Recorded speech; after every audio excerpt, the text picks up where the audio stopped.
So, ayan mga kabingan, sobrang kalat ng aking silid. At yun yung kailangan kong ayusin. At para na rin maka-update tayo sa ating TikTok shop, so kaya hindi ako umuwi. So, ayan. Hi guys! Today, samahan niyo ako sa aking mini vlog. Dahil Saturday ay gagawin natin lahat yung trabaho. Iigib muna tayo, maglalaba, mag-aayos, mag-study, magja-jogging. Hi mga kalingan! So, for today's mini vlog ay dahil Saturday, walang work. And then, hindi naman ako umuwi sa amin sa Bubon dahil napakadaming iisipin ang maiwan. So, ngayon ay dahil sa sobrang dami ng aking gagawin at kailangan ko pa mag-study dahil malapit na yung filing namin ng agricultures.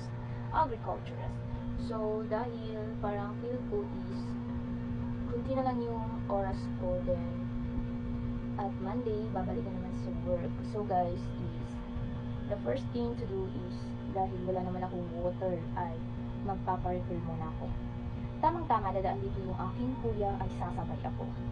So, dahil madadaan lang naman yung refilling station ay magpapaiwan na lang ako dahil uuwi siya ng Bubuan. So, let's go guys! At dahil tayong mga babae ay kaya natin yung ginagawa ng mga kalalakihan. So, magpaparefill tayo. Yeah. Ano yung nagagawa ng lalaki na hindi magagawa ng babae? Tara! So, ayan. My outfit for today's vlog. Chores. Naka-filter yan. So, magpaparefill lang, pero ganito yung ayos na. Okay, wait lang. Andiyan na siya.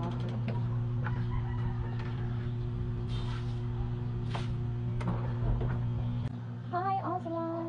Aslan! Aslan! Hello! Hello! Ito pala yung labas ng aking boarding house or yung nirintahan kong boarding house. So, ayan. Dumating na pala si kuya at ayan, sinabihan ko siya na wait muna ako kasi magpaparefill ako at sasabay ako. Ayan. So, Pwede yan sa Salazar dagay kaya magabilak ng gulay.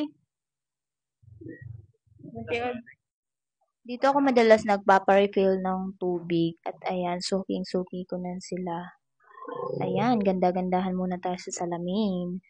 So, dito ako palagi bumibili ng prutas, gulay, nagpaparefill ng tubig, at ayan. Ayo. Sa mga linya ng mga vendor, dito ako bumibili ng mga gulay, prutas, at iba pa yung magagamit ko naman sa kasalukuyan. Tsare, sa kasalukuyan. So, ayan, nakuha ko na yung binili ko.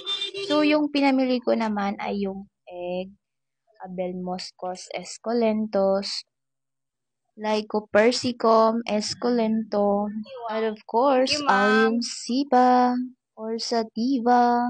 So, ayan, ginagamitan na natin ng scientific name dahil ano naman yung silbi ng ating pagiging agriculturist, diba? At ayan, naghihintay naman ako dito ng masasakyan dahil wala tayong car, wala pa tayong car. So, wala pa tayong car, so mag-subscribe kayo, mag-like kayo, patrindingin nyo ako para makabilang ng car. At ayan, buhat na buhat ko pa itong galon na napakabigat. So, ayan, pauwi na ako ng boarding house. Say hi sa vlog. Sa vlog ko sir. Hi. Hello, good morning. Good morning everyone. Ito lang sir. Grabe, naka-crowded naman. Madaming aso, tahol ng tahol. Napakaingay ng aso. Ayan, andito na ako sa boarding house. So, wait muna guys. Take a moment. So, wala nang intro-intro to ha. So, direct na tayo sa paglilinis na naman ng ating kwarto dahil grabe guys. Hindi talaga mapapakali yung aking isipan dahil napaka-crowded ng aking place. Ako lang mag-isa. Pero bakit ganyan, ganyan, ganito ang kalat? So, ayan, sinimulan ko sa aking table. So, guys, dito lang muna. So, follow. To be continue, part 2.